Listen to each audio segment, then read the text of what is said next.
Student, please subscribe my channel and push bell icon. By this, give respect to your Jai sir.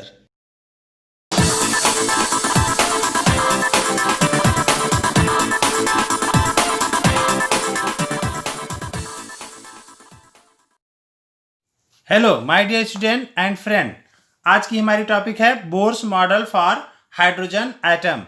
तो video को start करने से पहले हम आपसे कहना चाहते हैं कि जो हमारे चैनल पर नए हैं वो चैनल को सब्सक्राइब कर दें और बेल आइकन को दबाना ना भूलें। और जो हमारे चैनल को पहले से सब्सक्राइब किए हुए हैं वो वीडियो को लाइक और शेयर कर दें। ओके, तो हम वीडियो स्टार्ट करते हैं। Niels Bohr 1913 was the first to explain quantitatively the general features of hydrogen atom.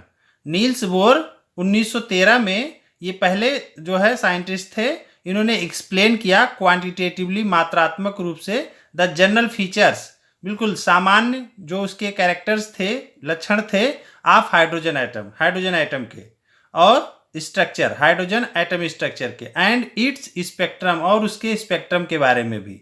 दो यद्यपि the theory is not the modern quantum mechanics, वास्तव में ये जो है थ्योरी मॉडर्न क्वांटम मैकेनिक्स नहीं थी।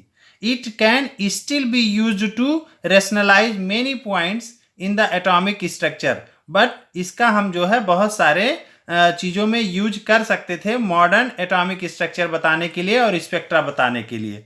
Bourse model for hydrogen atom is based on the following postulates. Bohr's का मॉडल जो था वो निम्न सिद्धांतों पर आधारित था। तो हम एक एक पॉइंट करके आपको एक्सप्लेन करते हैं। Point first, the electron in the hydrogen atom can move around the nucleus in a circular path. जो हाइड्रोजन एटम में इलेक्ट्रॉन होता है वो सर्कुलर पाथ में न्यूक्लियस के चारों ओर मूव कर सकता है। Path of fixed radius and energy, of fixed radius and energy, इसको आप ऐसे भी समझ सकते हैं।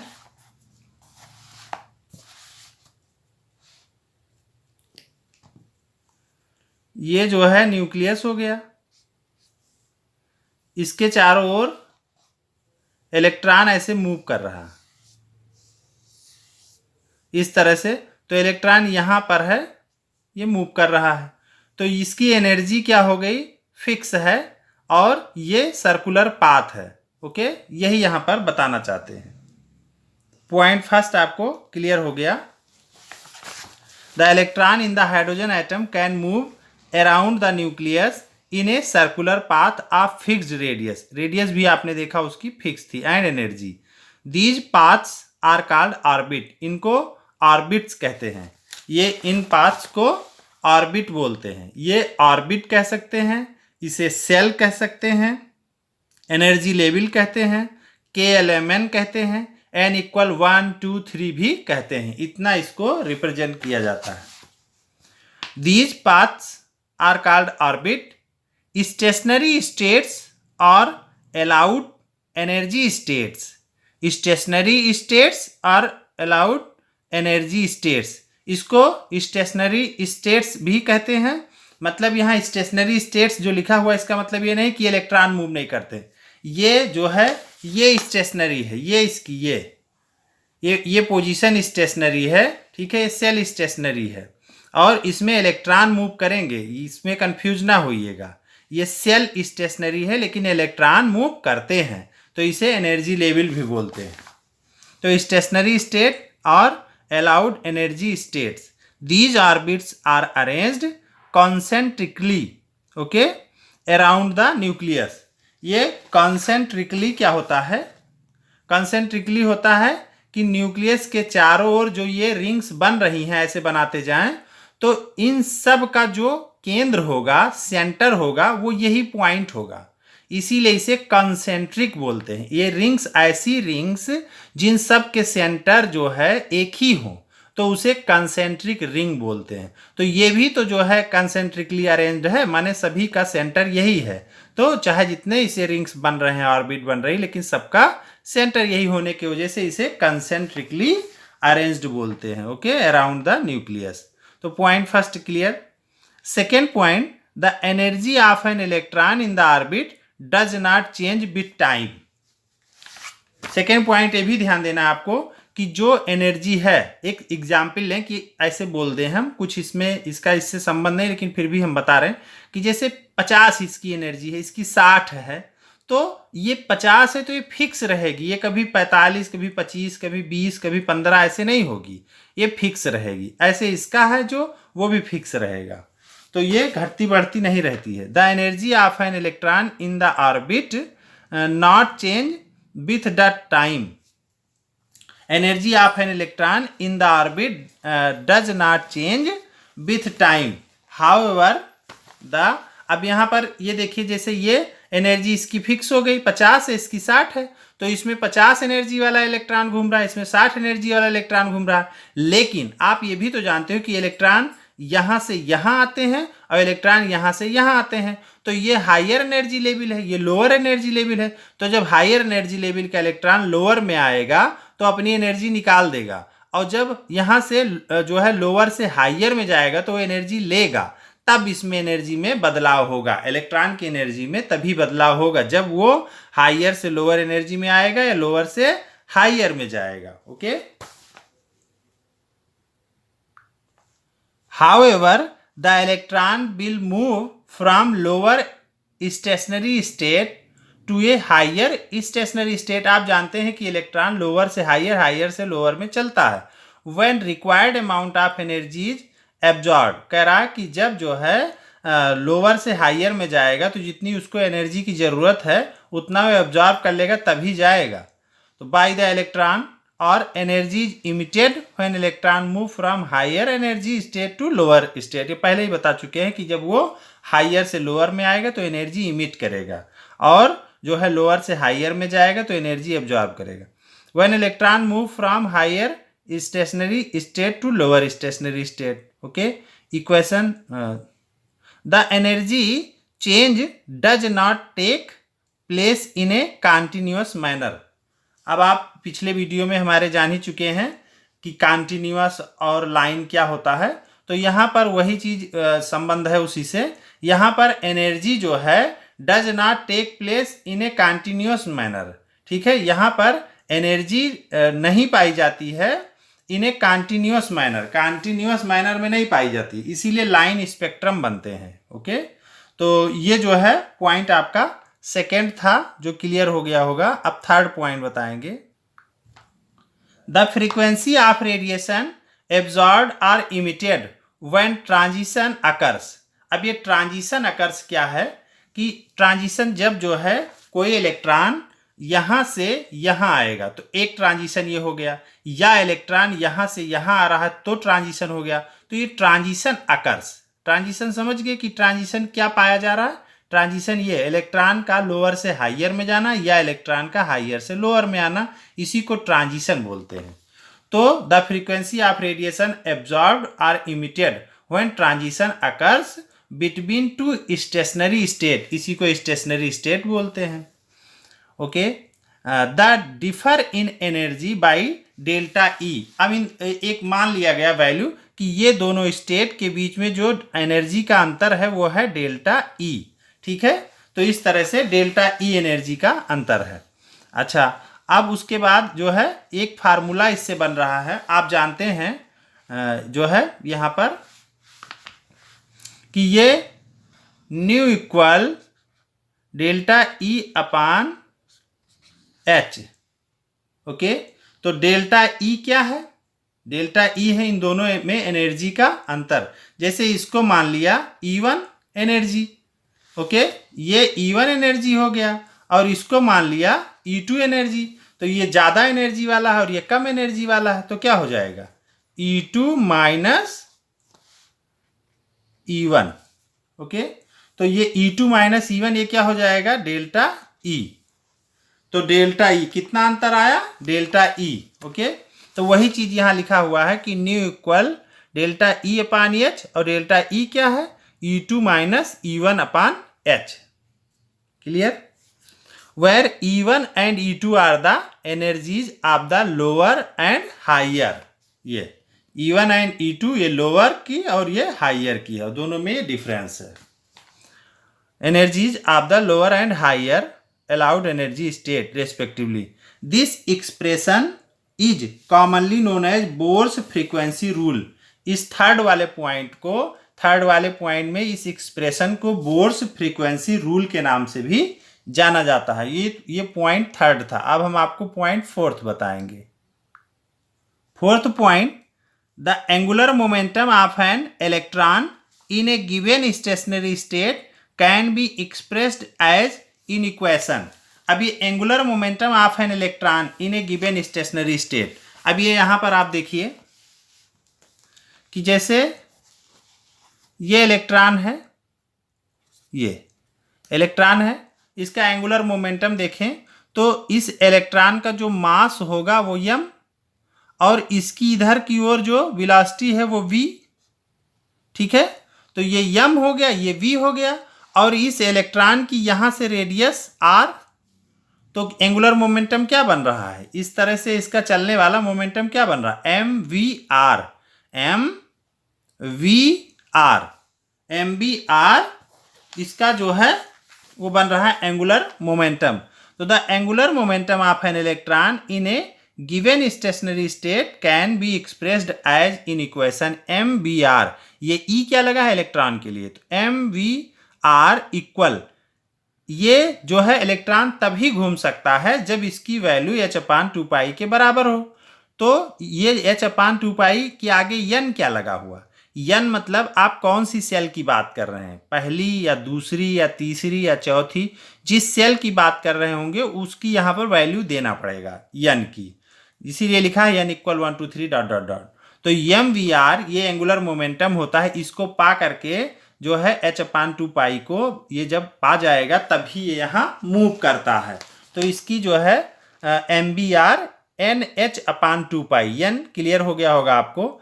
Thus an electron can move only in those orbit, electron केवल उन्हीं ऑर्बिट में मूव करेगा for which its angular momentum is integral multiple of h/2π। ये एंगुलर मोमेंटम mvr जब ये इसके इंटीग्रल मल्टीपल होगा, ठीक है, integral momentum is integral multiple of h/2π, h/2π के जब ये इंटीग्रल मल्टीपल होगा, that is why only certain fixed orbit are allowed. इसीलिए जो है इसके चारों, न्यूक्लियस के चारों ओर एक सर्टेन निश्चित फिक्स्ड है, बिल्कुल स्थित ऑर्बिट्स जो है पाई जाती हैं। Thus an electron can move only in those orbits for which its angular momentum is integral multiple of h/2π।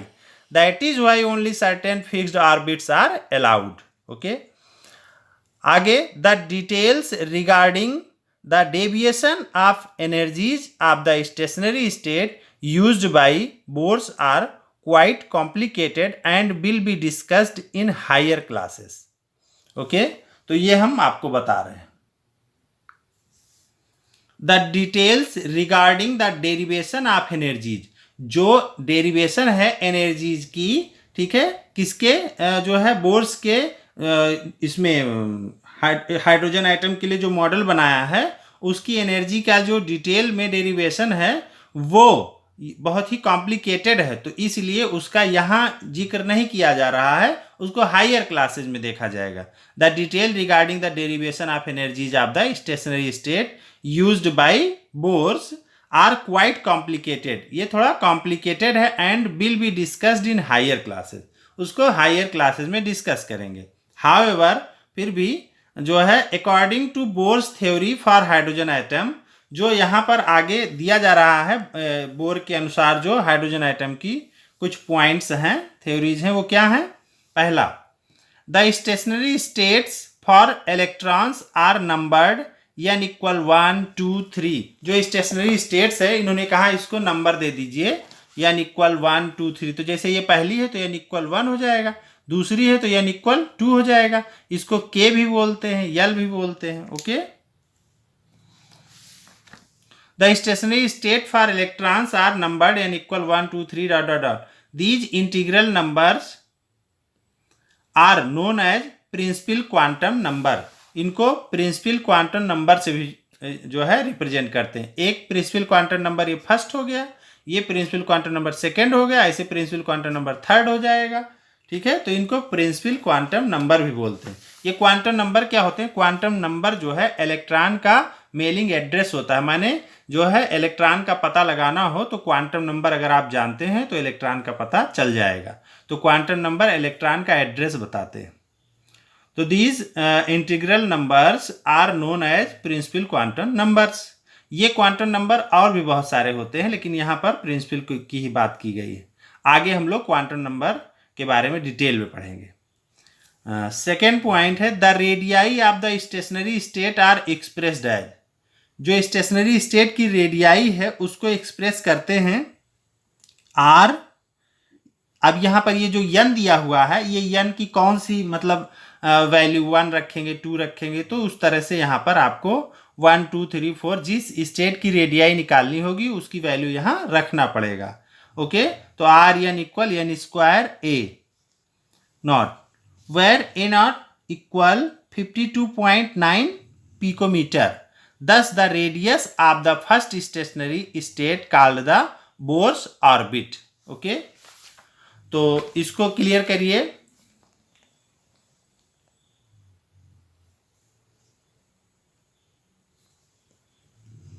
Where A naught equal 52.9 picometer, thus the radius of the first stationary state called the Bohr's radius. First energy stationary state को Bohr's orbit बोला गया।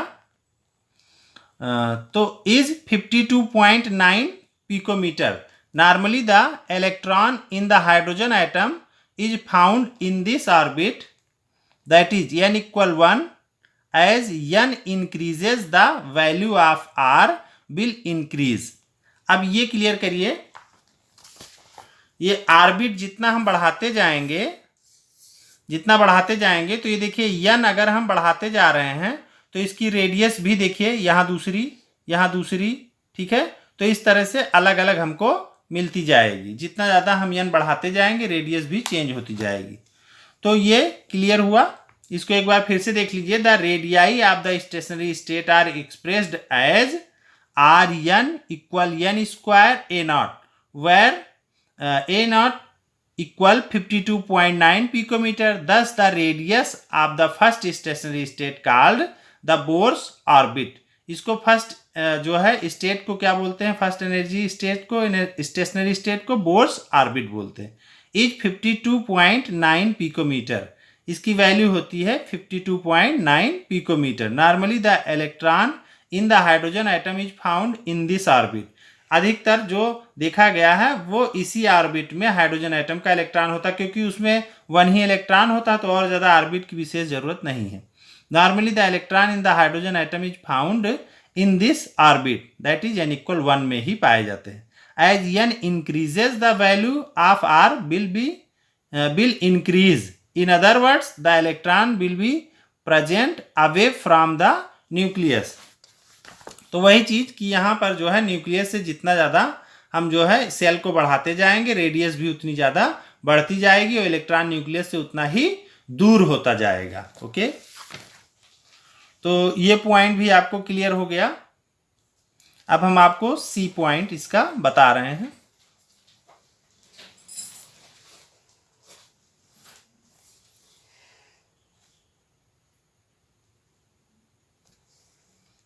सी में देखिए, the most important property associated with the electron is the energy. जो electron की बहुत important property है वो है उसकी energy. Okay, the most important property associated with electron is the energy of its stationary state. उसके स्टेशनरी स्टेट की energy है। It is given by the expression. इसको E n equal minus R H 1/n square, ये n की value 1 2 3 जिसके लिए निकालना होगा वो रख देंगे। Where R H is called Rydberg constant and its value is 2.18 into 10⁻⁻18 joule. The energy of the lowest state also called as the ground state. जो एनर्जी होती है लोएस्ट स्टेट की, उसे लोएस्ट वाले को ग्राउंड स्टेट बोलते ही हैं। Is उसकी कितनी होती है? ये चूंकि लोएस्ट का है तो लोएस्ट 1 हो गया, तो इसलिए वैल्यू 1 रख दिया गया। तो 1 रख के ये देखिए सॉल्व कर दिया गया, तो 1 रखने पर ये पूरा इस तरह से आ गया। जब यहाँ n की वैल्यू 1 ले लिया गया तो RH की वैल्यू यहाँ रख दिए और उसके बाद यहाँ n के जगह पर 1 रख दिए और उसके बाद ये वैल्यू हमें मिल गई। तो पहली के लिए फर्स्ट के लिए यही होगा। जैसे यहाँ रेडियस का देखे थे फर्स्ट के लिए, उसी तरह से यहाँ फर्स्ट की एनर्जी हो गई। The energy of the stationary state for n equal two will be, तो 2 के लिए यहाँ पर हमें 2 रख देना पड़ेगा, तो इतना आ जाएगा। Depicts the energies of different, तो यहाँ पर जो है ये चीज दिखा नहीं पाए थे, देख लीजिए फिर से कि जो है ये 1 का हो गया, उसके बाद एनर्जी ये 2 का ले लीजिए। 2 में देखिए ये E2 ये वैल्यूज हो गई, 2 रखेंगे तो ये आ गया। Okay, when the electron is free from the influence of nucleus, ये क्या कह रहा है कि जैसे इलेक्ट्रॉन है, ये इलेक्ट्रॉन यहाँ पर है, इलेक्ट्रॉन यहाँ पर है, तो ये फ्री है। कहाँ से? न्यूक्लियस यहाँ है, इलेक्ट्रॉन ये फ्री है, तो ये न्यूक्लियस के प्रभाव से फ्री है ये। तो वही बात कह रहा है कि when the electron free from the influence of nucleus the energy is taken as zero, तो इस इलेक्ट्रॉन की एनर्जी को जीरो माना जाता है। Okay, energy is taken as zero, इसकी एनर्जी को जीरो माना जाता है। तो when the electron is free from the influence of nucleus the energy is taken as zero. The electron in this situation is associated with the stationary state of principal quantum number n equal infinite. तो उस time इसकी जो energy state होगी, stationary state होगी, वो principal quantum number जो होगी वो n इक्वल इसे इनफाइनाइट मान लेंगे। ओके, ये इनफाइनाइट पर है, पता नहीं कहाँ है ये जो है इलेक्ट्रॉन कितना आगे चला गया, यहाँ से निकल के एकदम आगे चला गया, तो यहाँ पर इनफाइनाइट मान लिया गया। इनफाइनाइट समझ ही रहे हो, अनंत, जिसका कोई अंत ही ना हो, तो ये इनफाइनाइट पर चला गया इलेक्ट्रॉन। तो the electron in this situation is associated with the stationary state of principal quantum number n equal infinite and is called as ionized hydrogen atom. और इस टाइम इसे बोलेंगे ionized hydrogen atom. Hydrogen atom ionized है। When the electron is attracted by the nucleus, अब इस electron को जो है न्यूक्लियस अट्रैक्ट कर रहा है। इस इलेक्ट्रॉन को न्यूक्लियस अगर अट्रैक्ट कर रहा है तो ये नीचे आएगा। इलेक्ट्रॉन कहाँ आएगा? नीचे आएगा, तो अपनी एनर्जी ये निकालना चालू कर देगा। ठीक है, तो एनर्जी कम करना चालू कर देगा। कम मीन्स माइनस, तो इसलिए अब नीचे आने लगेगा, तो एनर्जी निकालना चालू करेगा। तो जब ये जीरो था तो जीरो से कम क्या होगा? माइनस में जाएगा, तो इसीलिए एनर्जी हमेशा माइनस में होती है। ठीक है, तो the electron in this situation is associated with the stationary state of principal quantum number n equal infinite and is called ionised hydrogen atom. When the electron is attracted by the nucleus and is present in orbit m, the energy is emitted and its energy is lowered, तो energy निकाली जाने लगेगी और वो घटने लगेगी। That is the reason for the presence of negative sign, इसी वजह से माइनस यहाँ लगा रहता है इन इक्वेशन में आपने एनर्जी वाले में देखा होगा। And depicts its stability relative to the reference state of zero energy and n equal infinite. और ये जो है अगर इलेक्ट्रॉन बाहर है तो वो n इनफाइनाइट माना जाएगा, उस टाइम उसकी एनर्जी जीरो होगी। तो इस तरह से ये माइनस क्यों लगा रहता है एनर्जी में, ये आप जान गए होंगे। अब हम अगला पॉइंट देखेंगे।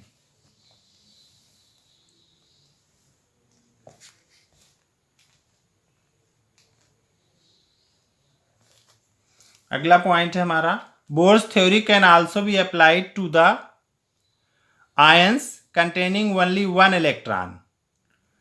मतलब हाइड्रोजन एटम के लिए तो लगेगा ही, लेकिन हाइड्रोजन में 1 इलेक्ट्रॉन होता है, इसलिए देखा जाए तो आयन पर भी लगेगा, लेकिन जो है वो 1 इलेक्ट्रॉन वाले होने चाहिए, similar to that present in the hydrogen atom. For example He+, Li2+, B+++ and so on. इन सब में देखिए एक ही इलेक्ट्रॉन आ रहा है, इसलिए इन सब पर भी लागू होगा। The energies of the stationary state associated with these kind of ion as hydrogen like species are given by expression. तो इस तरह से ये इनकी एनर्जीज इन सब की भी एंड रेडियाई इस तरह से सबका जनरल निकाल सकते हैं। ओके, ये रेडियाई।